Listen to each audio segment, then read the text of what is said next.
नमस्कार। क्या आप जानते हैं कि हम रक्षाबंधन क्यों मनाते हैं? ये त्योहार कैसे शुरू हुआ? इसकी शुरुआत एक ऐसे वचन से हुई थी जो एक भाई ने अपनी बहन को दिया था। ये कहानी हजारों साल पहले की है, जब महाभारत का समय चल रहा था। ये सिर्फ एक कहानी नहीं, बल्कि भाई बहन के प्रेम और विश्वास की एक ऐसी मिसाल है जो आज भी हमें बहुत कुछ सिखाती है। महाभारत काल में इंद्रप्रस्थ शहर में राजा युधिष्ठिर का राजस्व यज्ञ चल रहा था। ये एक बहुत बड़ी सभा थी, जिसमें शांति और सम्मान का माहौल था। दूर दूर से कई बड़े बड़े राजा, ऋषि और योद्धा इस सभा में आए थे। यज्ञ के दौरान ये तय किया गया कि सबसे पहले और सबसे ज्यादा सम्मान किसे दिया जाए। सभी ने मिलकर ये फैसला लिया कि भगवान श्री कृष्ण को ये सम्मान मिलना चाहिए, क्योंकि वह सबसे ज्ञानी और महान थे। जैसे ही सहदेव श्री कृष्ण की पूजा करने के लिए आगे बढ़े, तभी चैदी राज्य के राजा शिशुपाल गुस्से में खड़े हो गए और उन्होंने श्री कृष्ण का अपमान करना शुरू कर दिया। शिशुपाल ने श्री कृष्ण को ग्वाला और माखन चोर कहकर पुकारा और पांडवों की इस बड़ी सभा की तुलना एक छोटी सी गायों की जगह से कर दी। शिशुपाल के कड़वे बोल सुनकर भी श्री कृष्ण शांत रहे और मुस्कुराते रहे। शिशुपाल ने श्री कृष्ण पर उनके मामा कंस को मारने और रिश्तों को तोड़ने का आरोप लगाया। उस पर पांडवों ने शिशुपाल को रोकने की कोशिश की और कहा कि उसके हर अपमान भरे शब्द को गिना जा रहा है। शिशुपाल के जन्म के समय की एक घटना इस गिनती की वजह थी। शिशुपाल के जन्म के समय उसकी मां सुता सुभा ने देखा कि उनके बेटे के 3 आंखें और 4 हाथ थे। वह अपने बेटे की त्यागने ही वाली थी कि एक दैव्य आवाज सुनाई दी।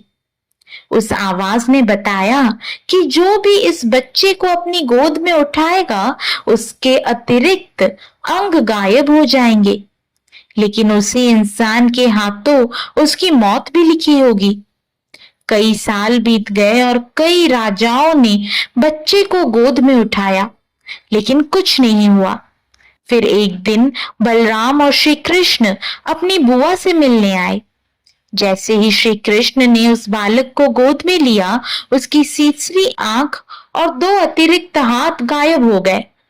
ये देखकर सब हैरान रह गए। सुता सुबह डर गई, क्योंकि उन्हें वह दिव्य आवाज याद आ गई थी। सुता सुबह ने श्री कृष्ण से विनती की कि वह उनके बेटे को क्षमा करने का वचन दे।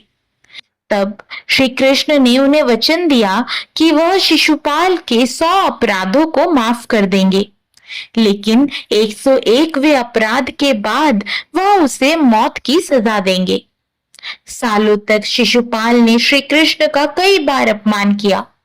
उसने श्री कृष्ण के राज्यों पर हमला किया और उनकी पत्नियों का अपहरण करने की कोशिश भी की, लेकिन श्री कृष्ण ने अपनी बुआ को दिया वचन के कारण हर बार उसे माफ कर दिया।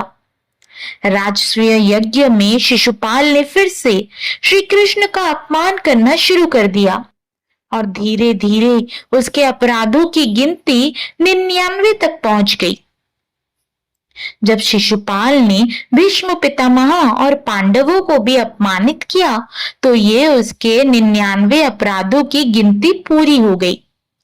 श्री कृष्ण ने शिशुपाल को चेतावनी दी कि अब वह एक भी शब्द ज्यादा बोलेगा तो वह उसका आखिरी शब्द होगा, लेकिन शिशुपाल का अहंकार उसे रोक नहीं पाया और उसने एक और गाली दी, जिससे उसके 100 अपराध पूरे हो गए।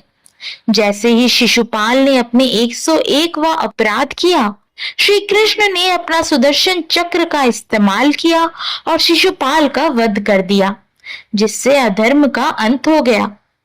शिशुपाल के वध के बाद सुदर्शन चक्र के बहुत तेज होने से श्री कृष्ण की उंगली पर एक छोटा सा घाव हो गया और खून बहने लगा।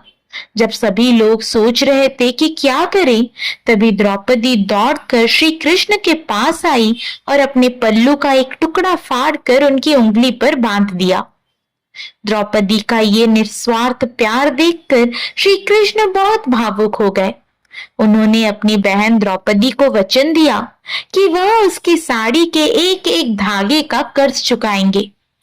उन्होंने कहा कि आज से द्रौपदी की इज्जत उनकी इज्जत है और जब भी वह किसी संकट में उन्हें याद करेंगी, वह एक भाई की तरह उनकी रक्षा के लिए जरूर आएंगे। यही वह पवित्र क्षण था जहां से रक्षाबंधन की शुरुआत हुई। ये त्योहार भाई बहन के बीच का अटूट प्यार और रक्षा के वचन का प्रतीक बन गया।